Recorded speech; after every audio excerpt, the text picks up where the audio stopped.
O Liberdade de Opinião vai agora a Brasília. Nós vamos conversar com o jornalista Alexandre Garcia. Alexandre, bom dia, boa sexta, hein? Olá, vamos à nossa conversa de hoje, então, Colombo.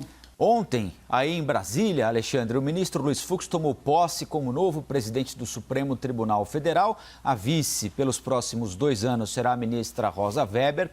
E nós separamos aqui um trecho do discurso de posse em que o ministro Luiz Fux disse que não vai permitir nenhuma espécie de retrocesso, de recuo no combate à corrupção. E citou a importância, na avaliação dele, que o Supremo teve para sustentar a Operação Lava Jato desde 2014. Vamos ouvi-lo.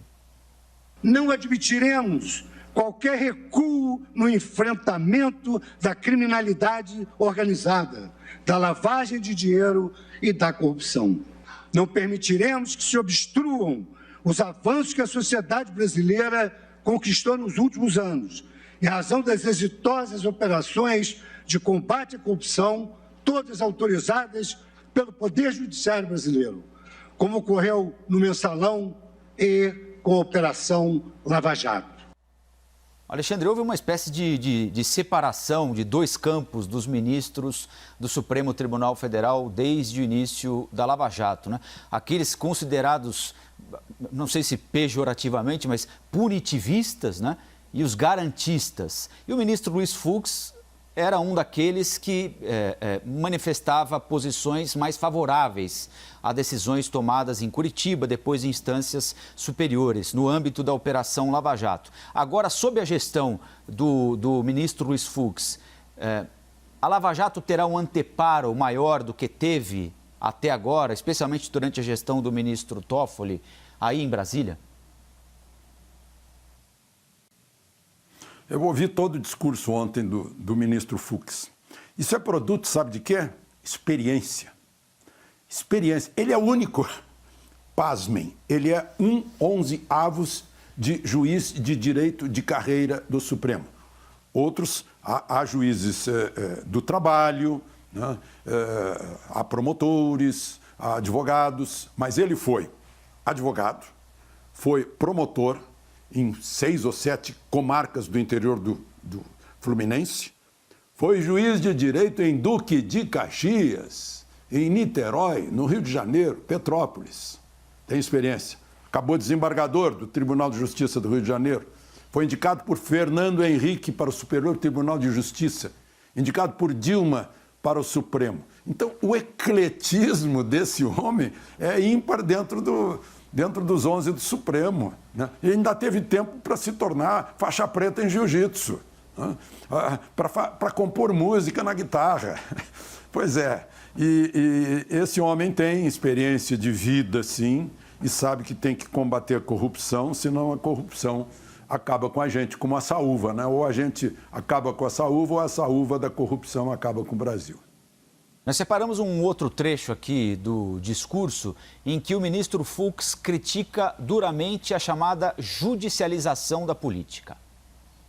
Essa prática tem exposto o Poder Judiciário, em especial o Supremo Tribunal Federal, os poderes legislativo e executivo, devem resolver interna corporis seus próprios conflitos e arcar com as consequências políticas de suas próprias decisões.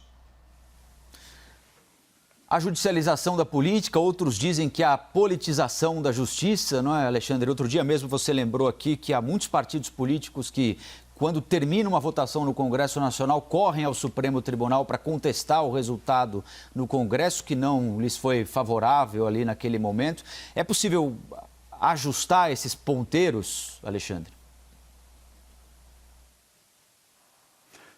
Se prevalecer a vontade do atual presidente Supremo, sim. O ativismo do Judiciário se manifestou muito no Supremo, a ponto de os ministros Barroso e Fachin expressarem opiniões sobre pessoas que eles vão julgar lá no Tribunal Eleitoral, como é o caso do presidente da República. Mas eu ainda tenho aqui, essa prática tem exposto o Poder Judiciário, em especial o STF, a um protagonismo deletério, corroendo a credibilidade do tribunal. Protagonismo destrutivo, portanto. Aí ele diz, olha, harmonia e independência entre poderes. Está aqui na fala dele. A necessária deferência aos demais poderes no âmbito de suas competências. Não, sapateiro, não vaza além da sandália, né? O Supremo Tribunal Federal, diz ele, não detém o monopólio das respostas, nem é o legítimo oráculo para todos os dilemas morais, políticos e econômicos de uma nação. Tanto quanto possível, os poderes legislativo e executivo devem resolver interna corporis seus próprios conflitos e arcar com suas consequências políticas de suas próprias decisões.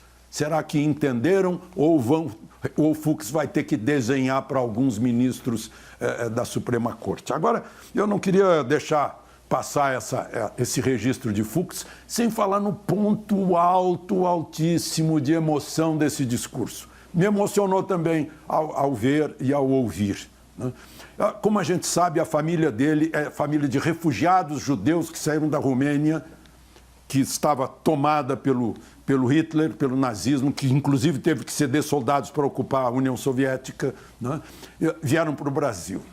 Aí ele era advogado, no início da carreira dele, era advogado da Shell, a gente sabe, e foi convidado para trabalhar no exterior, para ir embora do Brasil, fazer carreira lá fora, uma carreira brilhante, recebendo em dinheiro mais estável, né? 1977.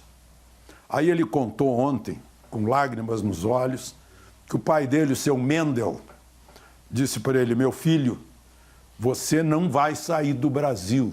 Você tem que devolver a esse país, vamos dar as palavras corretíssimas aqui, né? Você tem que devolver para o Brasil tudo que esse país fez pela nossa família. Ou seja, ele próprio estudou no Pedro II, de graça, estudou na Universidade do Brasil, de graça, né? Estudou Direito e ficou no Brasil. Foi um momento em que ele precisou tomar água, suar o nariz, né? Enxugar lágrimas.